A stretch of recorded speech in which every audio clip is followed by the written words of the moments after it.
Hello, everybody. Last month, I had a show with a professor of economics at Chapman University in Southern California, Mark Skousen. He's a great grandchild, I think, of Benjamin Franklin. He had a new book out, The Greatest American, Benjamin Franklin, the world's most versatile genius. And Skousen's treatment of Franklin was entertaining and innovative. Skousen is also the chair of free enterprise at Chapman University, and I think, to be fair to him, a distinguished libertarian, or certainly classical liberal, which is how he also presented Benjamin Franklin, his distant relative. Skousen is also the founder of the largest annual event in America of small L libertarians, Freedom Fest, which is happening this week. And as it happens, his daughter, Valerie Durham, is the president and CEO of Freedom Fest. And I'm thrilled that Valerie is joining us today. Valerie, I saw that you did a YouTube interview with Braver Angels, who we've done lots of shows with, about what freedom means to you. So I thought, Valerie, we might begin with that question.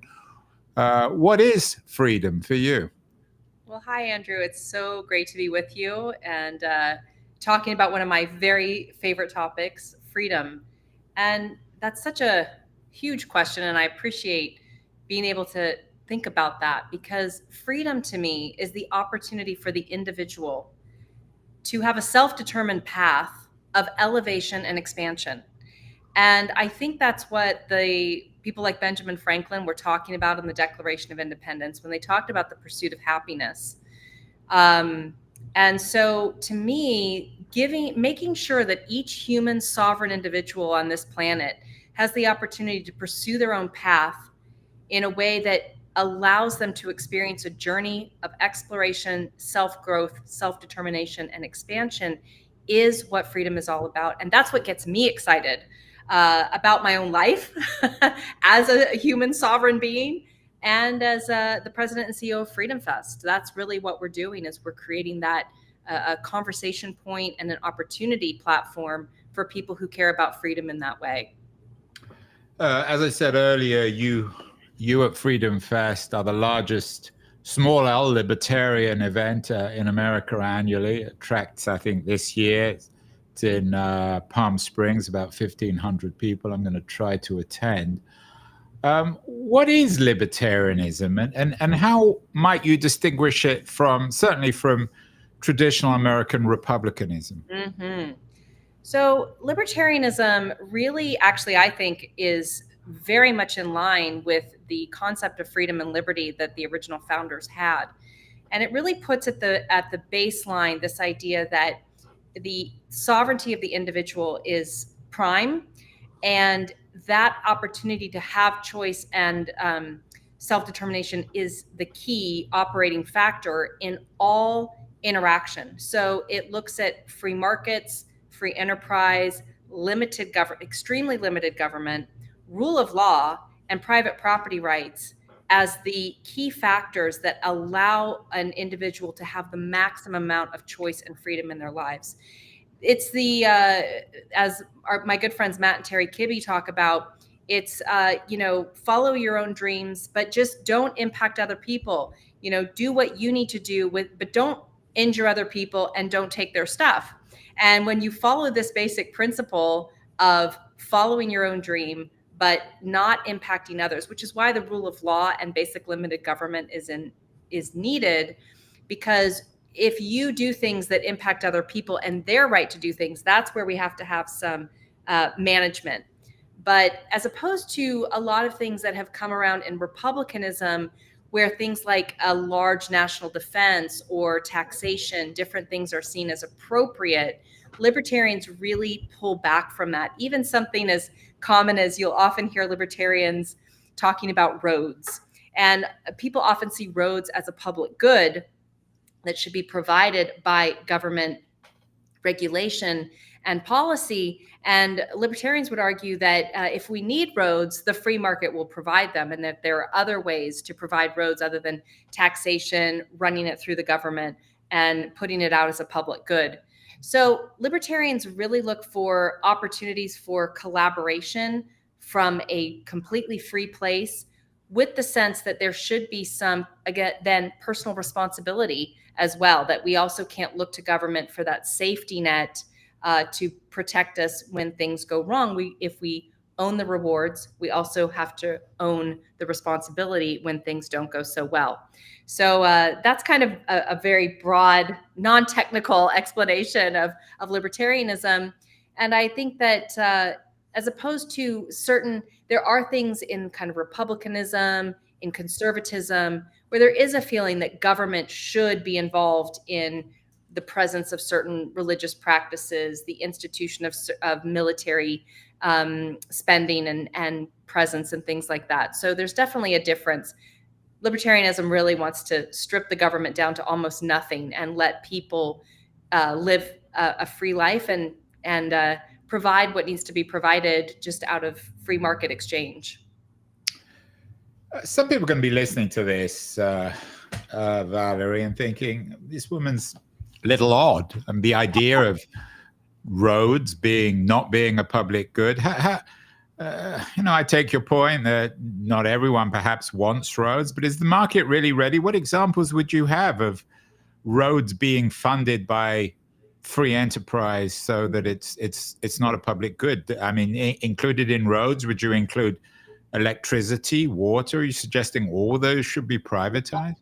The more that we can have competition, the more we have improvements. And this has been demonstrated over and over again, that when you have monopolies in place, especially government monopolies, you end up getting drastic reductions in efficiency. You have inefficiency in prices, and you have inefficiencies in progress. It is because of free market exchange that we have seen such growth in technologies where there are not government monopolies. And so, yes, you could have multiple electric companies all competing for business and providing different ways of generating electricity and delivering electricity. And so you might have a solar company, you might have somebody based in wind, you might have somebody based in nuclear, you might have somebody based in natural gas, or some combination, just like we have with our cellular phones. We have different companies that provide cellular phone service, and as a result, we get better and better service at better and better prices. And that is certainly possible. I think there would have to be, it would be a tremendous capital expenditure if a company came in to build a road. They'd have to acquire the land. They would have to put the roads forward, and then there could be permitting so that you have a permit to drive that road. Or we already see the use of tolls by governments already. There are people who already pay for roads when they use them. They're called tolls. You drive through a little thing now. You don't even have to stop and put, a coin into the machine anymore. You just are automatically scanned. It already exists. But right now, those tolls are going in to fund more and more roads. And I don't know about you, but most of the toll roads I go onto still have potholes. So I think human beings are pretty innovative in figuring out how to get things paid for and done. And I think we could rely on them to do a great job. I'm guessing, though, Valerie, that most people don't want to be endlessly having to pay every time they go out to drive, and that the idea of roads being privately funded is problematic on lots of fronts. What about pavements or parks? Should those be privately funded too? And should you have to pay to? I live up the road from Golden Gate Park in San Francisco. Not everyone wants to go to that park. Yeah. Should I have to pay if I want to go for a walk in the park? A pure libertarian view would be, yes, we should have private parks, and then you pay to go to the park. And you have to remember that this means we have a complete elimination of taxation. You're not going to have sales. You already pay for everything you do. It's called sales tax. And you already pay for everything you earn. It's called an income tax. Those things go away. VAT taxes go away. Tariffs go away. You no longer have taxes because you're paying for the actual good that you are using. The truth is, right now, all of us, it's not itemized, it's not a bill you get that's itemized showing everything you pay for. But the truth is that all of us are paying for things we never use. Right now, some of my tax dollars are going into research projects over here, bridges I'm never going to cross that are over somewhere else in the country, a national park I'm never going to go to. So right now, what I'm doing is I'm paying a third or 40% of my income, depending on, whatever income bracket you're in. Some of that you get back in the form of the road in front of your house and where you might go to your local grocer and where you may travel. But a vast majority of that taxation goes into projects and services that you as an individual never use. And that seems pretty outrageous. So I would much rather have a mechanism for paying for what I actually use as a human being rather than just paying for things that I never have access to. That doesn't seem terribly fair, actually. And it's just that it's not presented as a bill. If they actually itemized.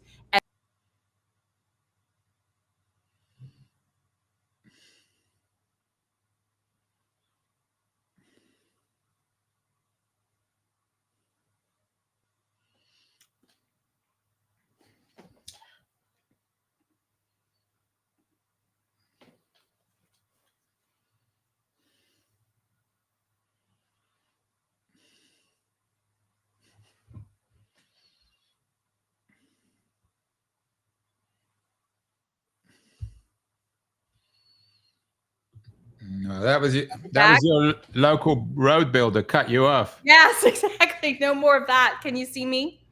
I can see you, but hold on. I need to reverse something. So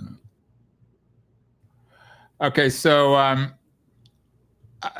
I'll edit, and I'm going to ask you another question now. Okay. Valerie, I have to admit, I'm personally not convinced by this. One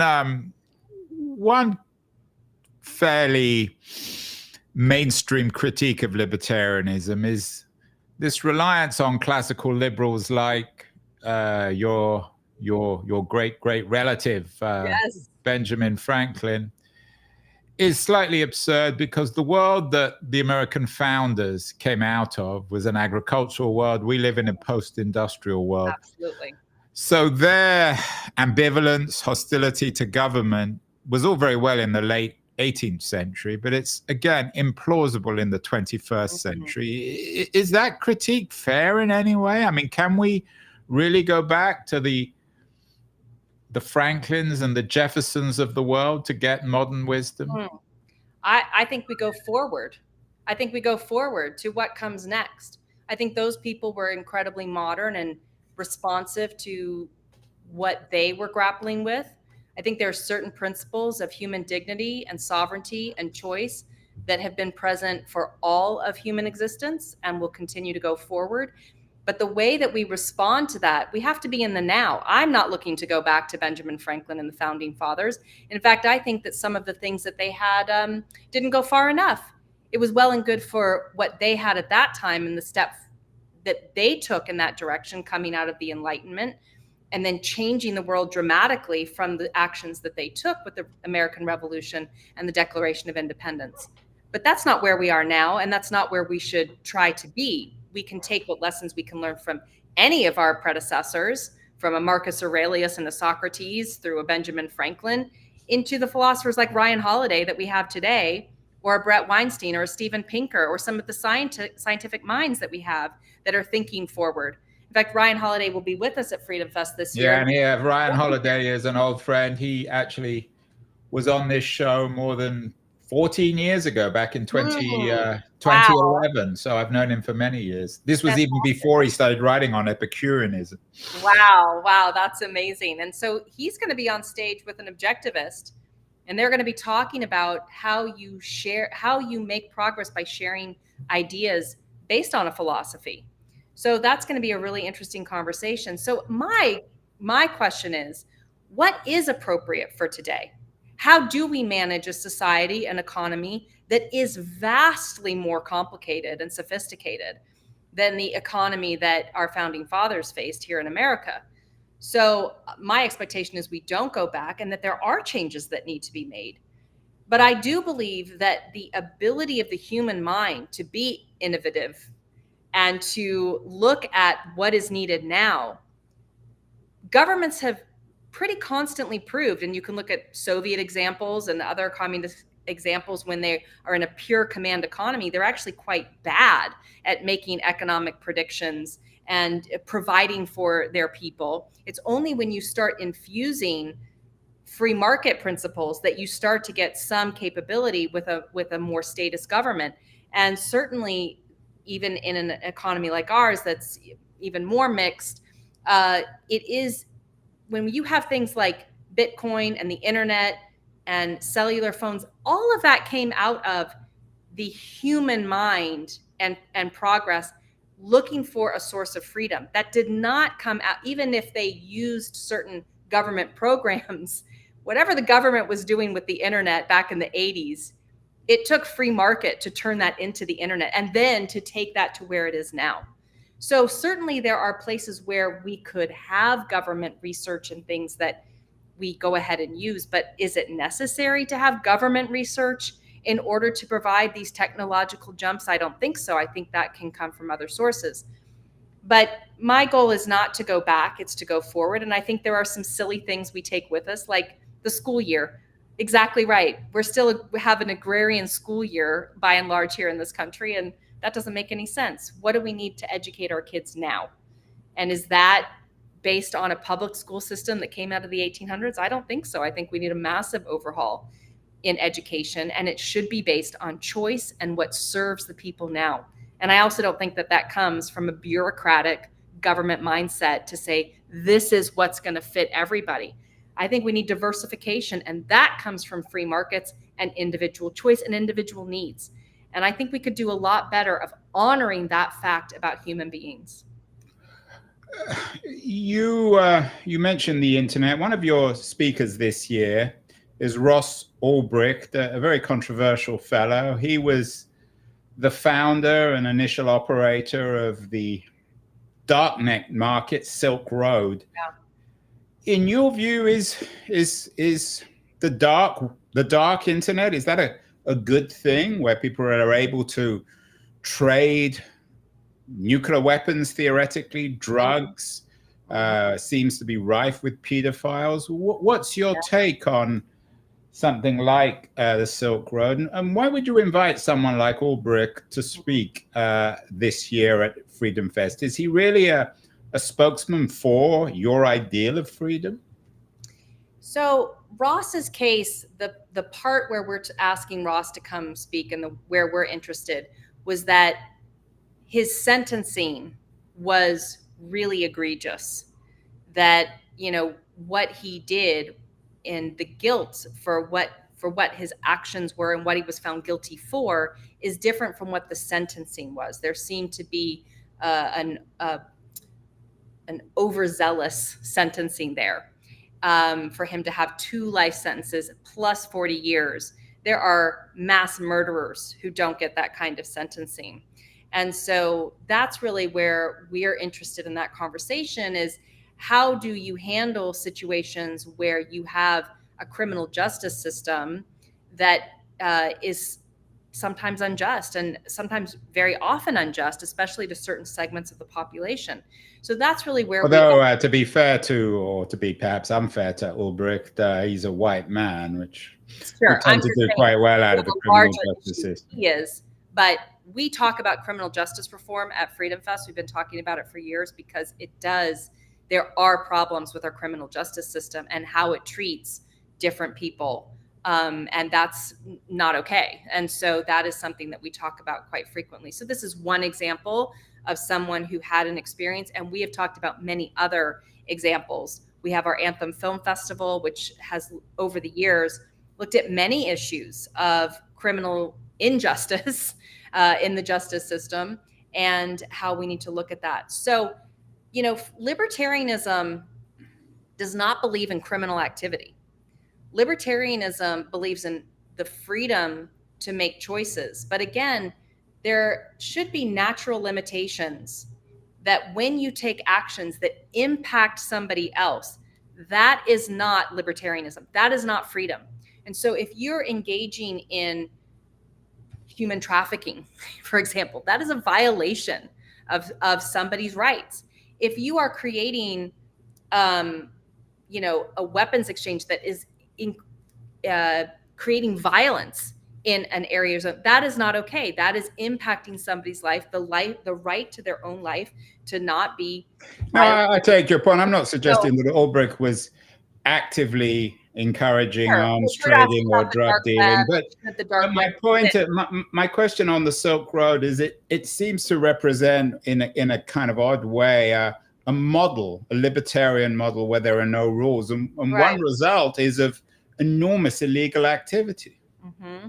And I think we have to look at why people engage in illegal activity, and also why there is a need for privacy and doing things outside of, because maybe things have become so oppressive and controlled in everything that we're doing that people are looking for a way around that because they would like to live free and they're really not able to in so many ways in our society. So I think another way to look at this is what's going on in our society that's causing people to feel like they need a dark web to escape the current reality. And there are criminals who are always going to look for ways to do shady things and get away with things. And that is not what we're talking about. We do not espouse criminal activity. And criminals are all, that's the definition, people who are criminals. And that. Do you believe, I mean, and I know you're not an official spokesperson for Thank you for libertarianism, but you are the saying CEO and founder of it. Freedom Fest. Valerie, do you believe in the idea of human evil? Ooh, that's a really good question, Andrew. I tend to be an optimist. I look at little children when they're born and I think to myself, all human life, somehow when it comes to this planet, however that happens, is just absolutely beautiful. And then life hits us and it affects us, it traumatizes us. And none of us get through childhood and none of us get to adulthood without some level of trauma. And I think some of that trauma turns people into individuals who do not make strong moral choices. And as a result, we have to have consequences for that to protect the people who do. And that's an unfortunate necessity. But I believe in the basic human dignity and goodness of all people. And until they prove that otherwise, that I will always lean on the side of believing in human beings. And I'm okay with being a little bit naive. One of the things, Valerie, I like about what you're doing at Freedom Fest is you're bringing together people who wouldn't always be in the same room. So some of the speakers this year, you've got Cornel West, you've got Daryl Davis, who was on the show, an anti-Klans activist. You've got my old friend Ryan Holiday. You've got Ulbricht, a sort of a digital utopian, I guess. And you've also got classical conservatives like Steve Forbes. That's right. What are you guys doing to bring together people of such unusual background? I mean, last year you had RFK Jr. That's right. And Again, an incredibly controversial figure, but a man who's very much associated with libertarianism. I've sometimes thought that for better or worse, libertarianism is perhaps the purest kind of American political ideology. I think that's an accurate perspective. That's one of the reasons I really appreciate libertarianism, because it's very pure in its principles. And sometimes it's like you were asking me, do people really want to, have to pay for each of their roads? And I have to say, as a small libertarian, yeah, like the things that are uncomfortable, you have to, if you really believe in the principles of libertarianism, of choice and having the freedom to choose, you have to be willing for people to make the bad choices and then do something about that instead of protecting all the time. And that's hard. That's difficult. And I appreciate that libertarians are willing to say, yeah, we have to remove the safety net. Yeah, even if that causes this, that, or the other. And then the expectation that goodness will step in, or the market can solve those kinds of problems. is really rather wonderful. It does feel very consistent, and I like that. What are we doing at Freedom Fest? So there's so much political divisive discord going on in the world today, especially in kind of Western society. And we feel like there's not enough progress, real listening and progress being made, because people seem less and less able to have nuanced conversations and to be able to understand each other. There's a lot of rhetoric and vitriol between people who don't think they agree with each other. And so what we're doing at Freedom Fest is an invitation to anyone who cares about liberty in some direction. We don't all have to agree in any particular direction, but if you care about drug legalization and you care about lowering taxes, if you care about offshore living, if you care about Bitcoin, if you care about criminal justice reform or education reform, you can come together at Freedom Fest and have conversations about that. So we'll do debates, but they're not yell at each other, tear each other down kind of debates. They are true presentations of different viewpoints where the audience member can then listen and hear something and actually make an intelligent decision in their own mind. Did I hear something that changed my mind? If so, what? If so, why? Or did I hear something that allowed me to feel, yes, I feel more validated in my previous viewpoint? We also have a lot of panels. And it's not a panel where it's like somebody on the left, somebody on the right. How boring. And it doesn't get us anywhere. It's not a teeter-totter. It's everything in between. It's here. So we'll talk about immigration, and we'll have somebody who's pure open border, pure closed border maybe, but also other innovative ideas in between. Climate change. It's not just climate change is happening. Climate change isn't happening. You're making it up. You're making it too big. No. What are all the different ways that we can approach climate change? How can we be good stewards of our earth? How can free markets be an example? How can we work with governments to incentivize good behavior? We have multiple people with different ideas. So that's how we reach out to different people. Because if we're just talking in the echo chamber, it doesn't do any good. And if we're just screeching at each other, I'm right, you're wrong, it doesn't do any good. And there's way too much of that going on. So we reach out to people who have the interest in independent thought, in nuanced conversation, in being curious, to come together and have those conversations. And then to take away something new and valid that they can implement in their own lives, in their own communities, in their own businesses. And then that's how we see progress being made.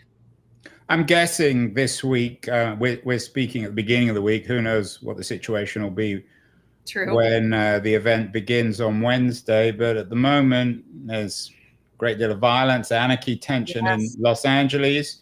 You mentioned immigration. The Marines have been deployed by Donald Trump. Meanwhile, Donald Trump and Elon Musk have split. I'm guessing there'll be a lot of overt or implicit discussion of Trump. What is there a standard libertarian take on Trump? Is he anti-libertarian? Oh, so Trump is I would say overall in the libertarian community not well liked. And we do have people who come to Freedom Fest who think Trump is doing good things, and he's coming together, bringing things up that haven't been brought up before, and they feel very happy about that. So again, it's a pretty big mix of people at Freedom Fest, and surprisingly, we're able to get along with each other. What an interesting idea. So I think that there are definite issues we have had a long history of encroachment on rule of law and constitutionality by both parties, to the point where we are now, where there's been, this government is nothing what the founders envisioned, and certainly not anything close to what a libertarian would like to see. And this has happened with both parties and every single president. Even somebody like a Reagan spent too much money and did things in the defense field that was, not libertarian. So we would see any of these presidents as not following the Constitution. And there are definite huge overreaches happening right now, but they're overreaches into overreaches. I mean, that's the problem with our government right now, is that there is such a disregard. And if one side overreaches, the other one complains about the overreach. At the same time, they're overreaching in some other area, or they'll now use that overreach when it advantages them. So I'm guessing that there'll be a strong kind of Muskian quality. Of course, he was close to Trump during a few months ago when he orchestrated the Doge initiative in DC. You're from DC. Yep. Is there shall we say, a Muskian quality to Freedom Fest?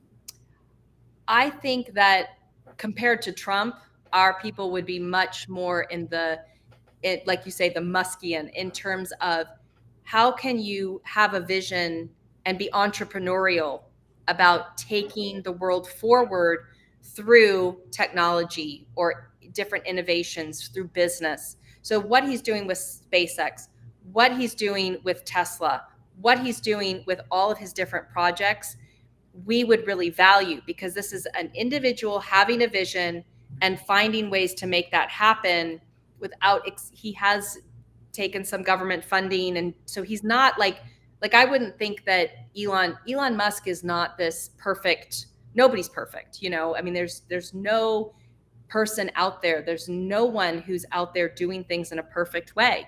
We're human beings. So the place, not even Benjamin Franklin. Not even Benjamin Franklin. No, he was what do they call it? A bit of a philanderer. So even he liked the ladies, didn't he? So, but I think of most of the founding fathers, he's probably as close you could get, but human. So unless you've translated into that deity shape, you're human.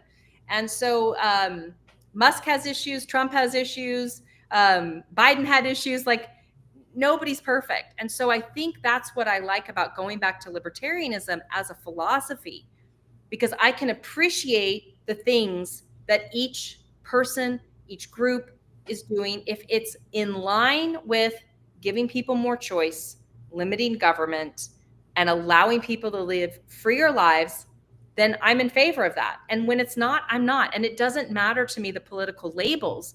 That's not what I'm looking for. I'm not, if it's Republican, it's good. If it's Democrat, it's bad. And there's way too much of that. Instead of seeing, is this policy going to increase people's freedom? Is it going to make them keep more of what they earn, give them more choices to live the life that they want to live? And if that's what's happening, then I'm in favor of it. One of the issues that, of course, dominates today's American discourse is the woke movement, what you can and can't say. Last year, you had Steven Pinker as one of your keynotes, along with RFK Jr. Yeah. Pinker last week, he always seems to be involved in controversies. Yes. He's been criticized for appearing on a podcast linked to scientific racism. Is there, I mean, one of the things I find quite refreshing about libertarians and libertarianism is they seem more tolerant to discussion of tricky subjects than either the left or the right. What does what do the libertarians bring to this debate about wokeness, about what one can and can't say about complicated, controversial subjects? Yeah, I think that libertarians are willing to they really understand what freedom of expression means, and that is why we can have more nuanced conversations. And it is tricky. For example, I would say there are probably libertarians out there who believe in the dignity of human beings, and that it's this interesting balance that every human being has equal value, and no human being is better than another, and that by their own work and their own intellectual property, they have the right to do whatever they want. And they would also say everybody has their own right of free association. So if you want to only be friends with the people that you want to be friends with, you can. And so the problem is when government comes in and says these people should be divided, that is not okay with libertarians. But on a personal basis, you get to choose who you want to be friends with. And so, but you also can't interfere with somebody else's rights to be who what they want to be with. So there are these kind of conversations that are really layered and based in principles that as you investigate them, you can have this great opportunity to really understand what it means to be free. And it's not about waving a flag. You know, it's really about what does it mean to be free when it's difficult? What does it mean to be free when somebody is saying something you disagree with? And, you know, you may have the right to speak, but I also have the right whether or not I want to listen. Does it mean that I'm canceling someone? If I don't like somebody, if, you know, let's take dear Rush Limbaugh back when he was alive, and lots of people tuned in to his radio channel. Did he used to come to Freedom Fest? No, he never came to Freedom Fest. And was he invited? You know, that was before my time. I think he never came. He was never invited since I've been the director. So I don't know if he was ever invited in the history of Freedom Fest. But, you know, it's kind of interesting that he had the right to say what he wanted to say, and he was able to get on radio stations. They had the right to decide that he was on radio stations. And I also had the right, when I was in my car on the radio, whether to listen to him or not.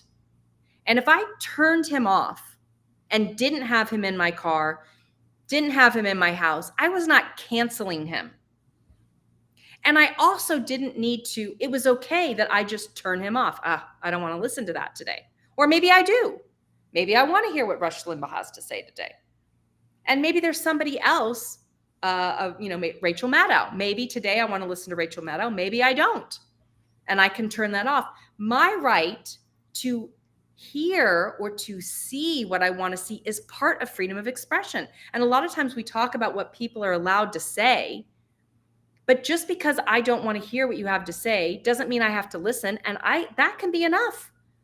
I don't have to go and stop you from saying what you want to say. And just because I turn you off in my car also doesn't mean I've canceled you. So there's this, in wokeism today, there's this sense of, because I've seen it go both ways, where you better stop talking because you said something I don't like.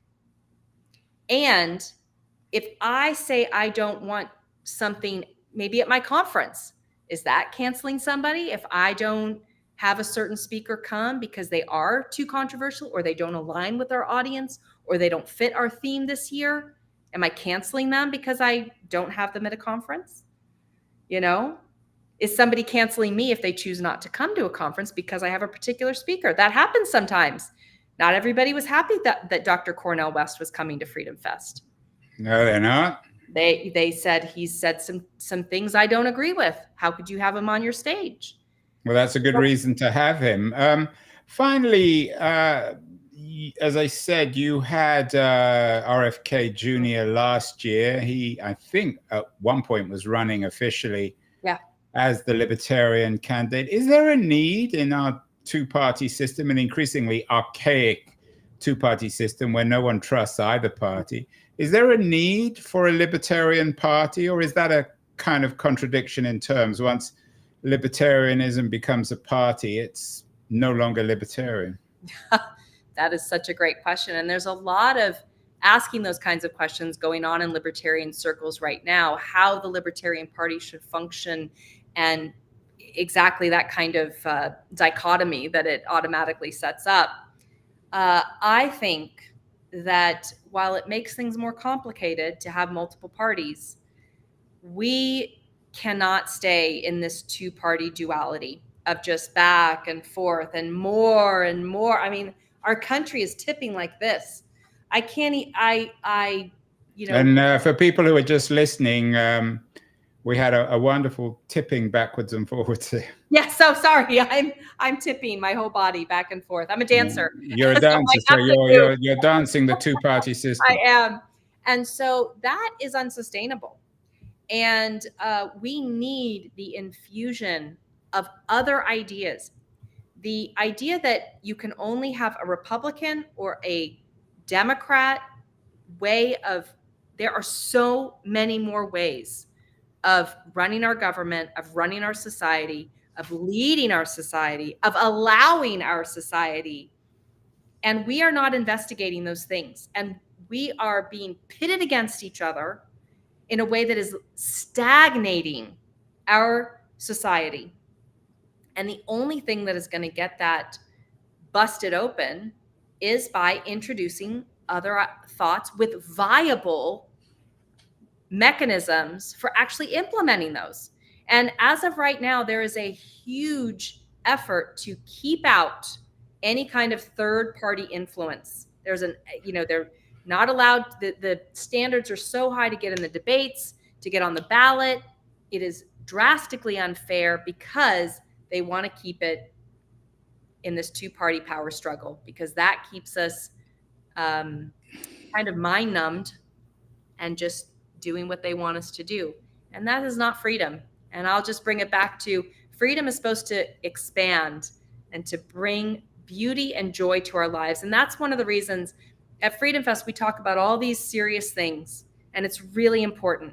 Financial freedom is important, health freedom, political freedom. We talk about all of that, but we also have fun at Freedom Fest. We have our comedy show. Adam Carolla is headlining this year. We have karaoke. We have the film festival. We have music and dancing.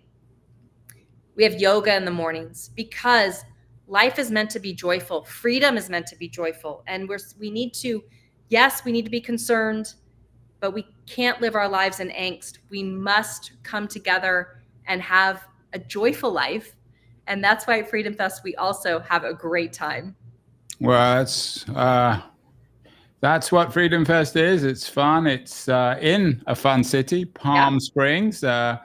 Hope it won't be too hot this week. But very interesting conversation. I'm not a libertarian, but I think some of the things you're saying, Valerie, are refreshing and true. And certainly libertarians have more fun. They're certainly more tolerant than I think people on the left or the right. So best of luck with Freedom Fest this week. It promises to be a great event. I'm going to try and come down. You held this year in Palm Springs. Next year it will be in Las Vegas. It's very much of a Western event with a Western spirit. Best of luck, Valerie, with it. And lovely to talk.